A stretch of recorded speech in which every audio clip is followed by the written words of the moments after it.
வணக்கம். இந்த லெக்சரில் நம்ம என்ன பார்த்து கொண்டிருக்கிறோன்னா, Tamil Nadu new syllabus class 10 science unit 2 optics.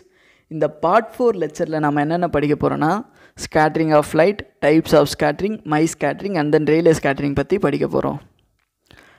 Scattering of லைட்னா என்ன அப்படின்னா, ஒரு லைட் ரேவோ அல்லது ஒரு லைட் பீமோ எப்போயுமே ஸ்ட்ரெயிட் லைனில் தான் ட்ராவல் பண்ணும்.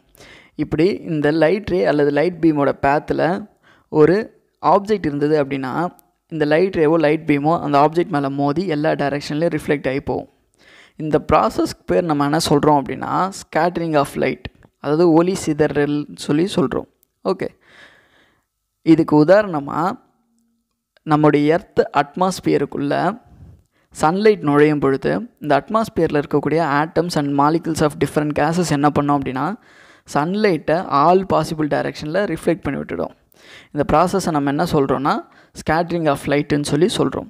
When the sunlight enters the Earth's atmosphere, atoms and molecules of different gases present in atmosphere reflect the light in all possible directions.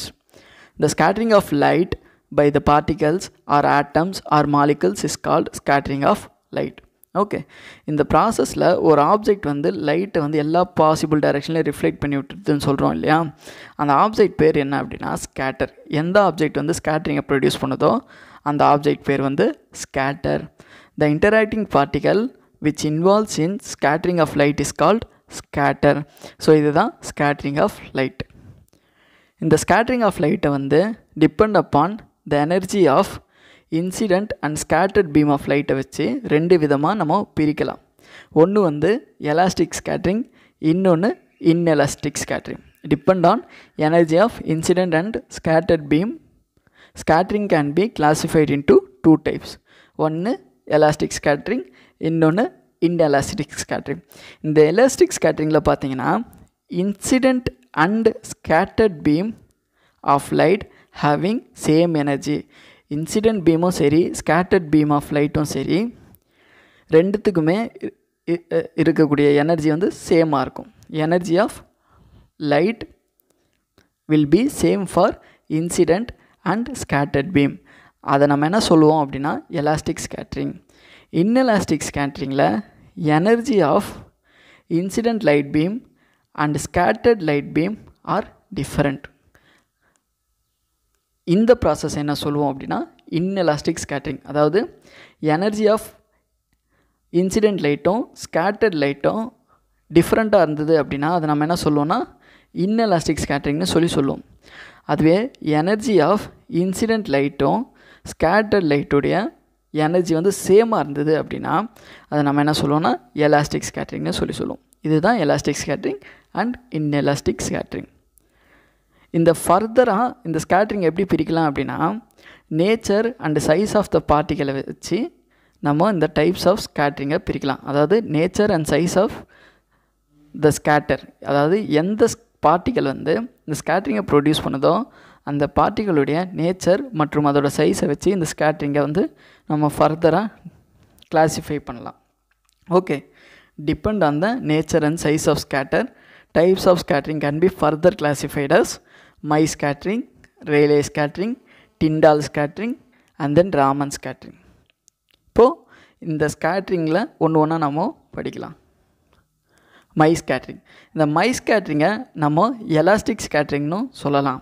ஏன் மை ஸ்கேட்ரிங் எலாஸ்டிக் ஸ்கேட்ரிங் அப்படின்னா energy of incident and scattered light beam சேமாக இருக்கும். Energy of incident and scattered beam of light சேமாக இருந்ததுன்னா அதை நம்ம என்ன சொல்லுவோம் எலாஸ்டிக் ஸ்கேட்ரிங்னு சொல்லுவோம். So Mie scattering is also a kind of elastic scattering தான். ஓகே, இந்த மை ஸ்கேட்ரிங் நடக்கணும்னா என்ன கண்டிஷன் அப்படின்னா, எந்த பார்ட்டிக்கல் இந்த ஸ்கேட்ரிங்கை ப்ரொடியூஸ் பண்ணுதோ அந்த பார்ட்டிக்கல், அதாவது த ஸ்கேட்டர் அதோடைய diameter similar or larger than the wave length of the light. லைட்டோடைய வேவ் லென்த்தை விட அதிகமாக இருக்கணும், அப்படி இல்லைன்னா சிமிலராக இருக்கணும். எது? இந்த ஸ்கேட்டருடைய டயாமீட்டர். அப்படி இருந்தால் அந்த ஸ்கேட்ரிங்கை நம்ம என்ன சொல்லுவோம்னா மை ஸ்கேட்ரிங்னு சொல்லுவோம். ஓகே, இந்த Mie scattering scattering amount, Mie ஸ்கேட்ரிங்கில் இருக்கிற scattering amount is independent of wave length. Scattering amount Mie ஸ்கேட்ரிங்கில் வேவ் லென்த்தை டிபெண்ட் பண்ணி இருக்காது. ஓகே, வேவ் லென்த் அதிகமானாலும் சரி குறைஞ்சாலும் சரி இந்த ஸ்கேட்ரிங் அமௌண்ட் வந்து சேஞ்ச் ஆக போகிறதில்ல. அதை தான் நம்ம என்ன சொல்கிறோம் அப்படின்னா amount of scattering is independent of wave length in Mie ஸ்கேட்ரிங்னு சொல்கிறோம். இந்த மை ஸ்கேட்ரிங்கை எந்தெந்த பார்ட்டிகல்ஸ் உருவாகுது அப்படின்னா வாட்டர் ட்ராப்லெட்ஸ், டஸ்ட்டு, ஸ்மோக்கு, இதெல்லாம் வந்து மை ஸ்கேட்ரிங் வந்து ஏற்படுத்துது. ஓகே, அதே போல் இந்த மை ஸ்கேட்ரிங் வந்து எங்கே மோஸ்ட்லி நடக்கும் அப்படின்னா லோவர் பார்ட் ஆஃப் த அட்மாஸ்பியரில் தான் நடக்கும். லோவர் பார்ட் ஆஃப் த அட்மாஸ்பியரில் தான் என்ன இருக்கும், இந்த வாட்டர் ட்ராப்லெட்ஸ் இருக்கும், டஸ்ட் இருக்கும், ஸ்மோக் இருக்கும். ஓகே, ஸோ அதனால் மை ஸ்கேட்ரிங் எங்கே நடக்கும், லோவர் பார்ட் ஆஃப் த அட்மாஸ்பியரில் தான் நடக்கும். So Mie scattering is caused by water droplets, smoke and dust. Mie scattering is mainly caused due to the particle present in the lower part of atmosphere. சரியா, இந்த Mie ஸ்கேட்ரிங்கை வச்சு ஏன் clouds வந்து ஒயிட்டாக appear ஆகுதுன்னு சொல்லி பார்க்கலாம். இந்த க்ளவுட்ஸ் ஏன் ஒயிட்டாக அப்பியர் ஆகுது அப்படின்னா சன்லைட் இந்த க்ளவுட்ஸ் மேலே படும்பொழுது இந்த க்ளவுட்ஸ்குள்ளே இருக்கிற வாட்டர் ட்ராப்லெட்ஸ் வந்து இந்த சன்லைட்டை ஈக்குவலாக ஸ்கேட்டர் பண்ணி விட்டுரும். ஓகே, இந்த ஈக்குவலாக ஸ்கேட்டர் பண்ணுறதுனால என்ன ஆகுது அப்படின்னா இந்த ஈக்குவலாக ஸ்கேட்டர் பண்ணதெல்லாம் ஒன்றா சேர்ந்து இந்த க்ளவுட்ஸ்க்கு ஒயிட் அப்பியரன்ஸை கொடுக்குது. Light falls on the water droplets in the clouds which are equally scattered all together forms the white appearance of the cloud. So இதனால தான் cloud என்ன ஆகுது, ஒயிட் கலரில் அப்பியர் ஆகுது, அதாவது ஒயிட்டாக அப்பியர் ஆகுது. Rayleigh scattering. ரேலே ஸ்கேட்ரிங்னா என்ன அப்படின்னா சன்லைட்டை வந்து atoms and molecules present in atmosphere வந்து ஸ்கேட்டர் பண்ணி விடுதுன்னு சொல்லி படித்தோம் இல்லையா, அதுதான் Rayleigh scattering. Scattering of sunlight by atoms and molecules of gases in earth atmosphere is known as Rayleigh scattering. இந்த ரேலே ஸ்கேட்ரிங்கில் amount of scattering is inversely proportional to wavelength power 4. அதாவது amount of scattering வந்து inversely proportional to wavelength. இந்த lambda தான் wavelength. சரியா, but ஆனால் Mie ஸ்கேட்ரிங்கில் amount of scattering is independent of wave length.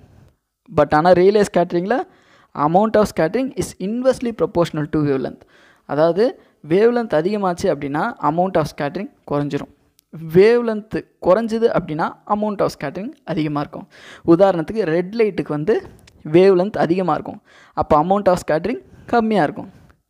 But blue, violet இந்த மாதிரி லைட்டுக்கு வந்து வேவ் லென்த் கம்மியாக இருக்கும், அப்போ அமௌண்ட் ஆஃப் ஸ்கேட்ரிங் அதிகமாக இருக்கும். சரியா, இங்கே பாருங்கள், shorter the wave length of light scattering is more. Wavelength குறைமையாக இருந்தால் ஸ்கேட்ரிங் அதிகமாக இருக்கும். Larger the wave length of light scattering is less. Wavelength அதிகமாக இருந்தால் ஸ்கேட்ரிங் குறைவாக இருக்கும். ஓகே, ஸோ இதுதான் ரேலே ஸ்கேட்ரிங்.